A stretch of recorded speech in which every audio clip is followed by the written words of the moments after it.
Hey everyone, as you can see, I am still in the hospital. A lot's been going on these last couple days here in Seattle, and it's been really hard and tiring on my body. So I've, for the last year, been experiencing what I call blackouts, and that's where I can be going through my day and I remember, like, let's say all the way up to breakfast, like I eat my breakfast or something, and then all of a sudden it's like 9 o'clock at night and I have no idea what happened from the last memory that I had of, like, maybe eating a bowl of cereal to me sitting on the couch watching TV at 9 o'clock at night. And somehow, like, I can get in my car and drive. I can find myself, like, kind of coming to, like, at different stores and things. And this is something that I have tried talking to my doctors about multiple times, saying, this is getting really concerning to me. Like, I have no idea how I get places or what I've done or how I get from point A to point B. I mean, clearly I get there with my car because my car is always there, or whatever. I mean, the last episode that I had before this past weekend was actually when the Sunday when I flew to Minnesota for the Mayo Clinic. I had, I guess, driven to my mom's house, and she then drove me to the airport, and I have no memory whatsoever of driving to my mom's house and, I guess, asking her to do my hair, from them driving me to the airport. I don't know how I got through security or even to my gate or on the plane, because the next thing I remember is waking up landing in Chicago. These blackouts, as I call them, are, like, really scary, and they have now turned dangerous. This past weekend, I was pretty much blacked out the whole weekend. I remember little chunks of times here and there. I remember going to OIC and going to the ER, but then later that night, I have no memory of anything. And then on Sunday, I saw that I text people, but I don't have memory of doing that. And I guess I drove around Seattle for a while, trying to get my phone fixed, because somehow I broke my phone this weekend. And basically, I, kind of came to on Monday, but how it became dangerous was Monday morning when I, like, came to, in a sense, I was throwing up, and I was throwing up really heavy, like, medicine tasting throw up, which really, really confused me.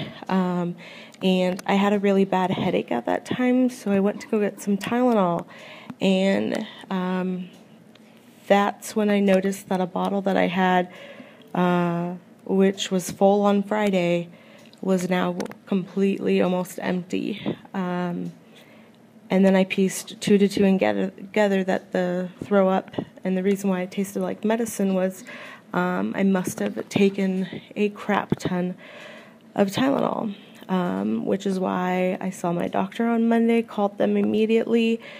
He saw me, and that's why I went to the ER. And that's why I'm in the hospital right now, is because I ended up taking a bunch of Tylenol. I'm not suicidal. I am not depressed. I was not trying to hurt myself or kill myself or anything of the sort. I'm pretty content with how life is at the moment. I mean, sure, my health sucks, and, there are times that I get down, but for the most part, like, I've kind of come to terms that I have to accept what's going on. And so I'm content. I may not like it, but I'm content. And so this all has been extremely dangerous. My liver counts were dangerously high. Last night there was talks about transferring me to another hospital because it was looking like I might need a liver transplant. And that was all really, really scary and frustrating because I have no memory of doing this or causing this to happen. Thankfully, though, thank gosh, my liver counts went down, and they're continuing going down. But I'm not out of the woods yet. I have to be off the medication that they started me on immediately when I was in the ER, and they found out, that I had taken so much Tylenol. And so I have to be off of that for so many hours and have my blood retested because it's possible, it could go back up, being off the medication. So there's still some worry that is going on. I'm hopeful, though, that hopefully my counts stay down and I don't have to go to another hospital and I don't have to get put on a transplant list. I can tell you one thing, though, liver pain is no joke. It hurts really, really bad. And it's not a fun way to deal with things. This all has been really frustrating, though, too, because, like I said, I've been having blackouts for a while. I mean, that's what I call them. I don't know what else to call them.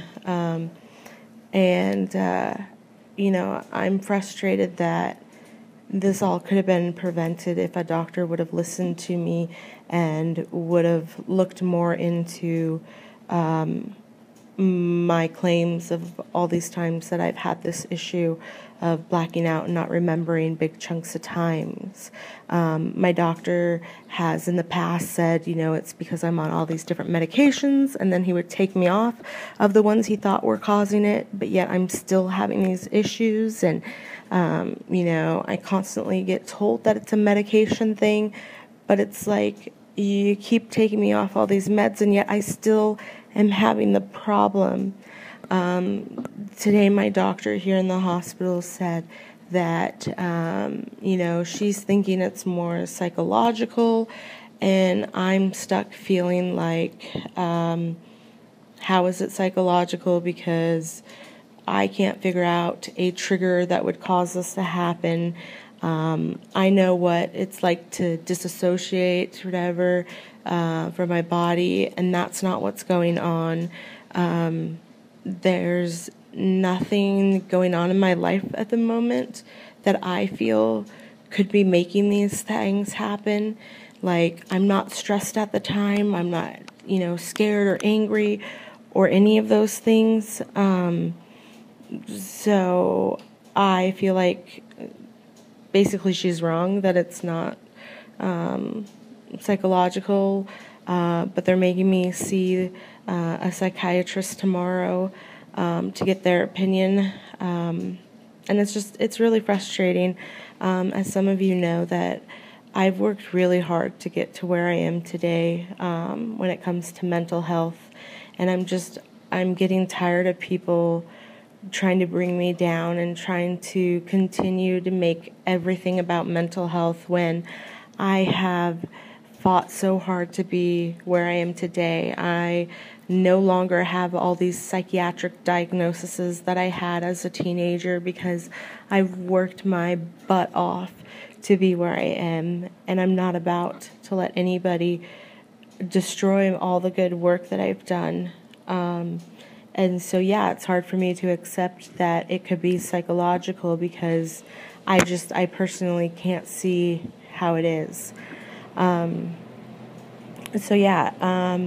other thing, because of taking all the Tylenol and everything and my liver shutting down, I've been having really high fevers, and the sucky thing is they can't give me Tylenol to bring the fevers down, Instead, they have to do it the old-fashioned way, which is cooling my body down, which is why I'm using my microphone today, because in the background there's a lot of noise from that big machine right there.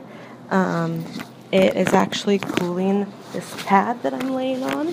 I'm going to show you guys. That pad, that like bubble wrap pad, it's full of cold water, and you lay on it and it slowly cools your body down. So I kind of want one for my house for the summertime. But it's kind of interesting to break a fever like the old way. So yeah. Anyways, I just wanted to let you guys know what's going on. Like I said, I'd always be truthful with you guys and say exactly, what I'm struggling with and what I'm dealing with. I just ask for people to please be understanding of the situation. If you have questions, please ask, but please know I'm not suicidal. I had no intention of hurting myself or anything like that, and that's the scariest part for me, is why did I do this, or what happened. The only thing I can think of is I've been in a lot of pain lately, and I had a hard time at the hospital on Saturday when or in the ER when they wouldn't help me, and so I can only assume that I was trying to deal with the bad chest pain that I had, and that's maybe why I kept taking Tylenol. But I don't know, and I don't think I'll ever know because I just have no memory. Anyways, I hope everybody's doing good, and if you could keep me in your thoughts, that would be great, and hopefully I continue to pull through and I don't have any long-lasting side effects from this. Have a great night. Bye.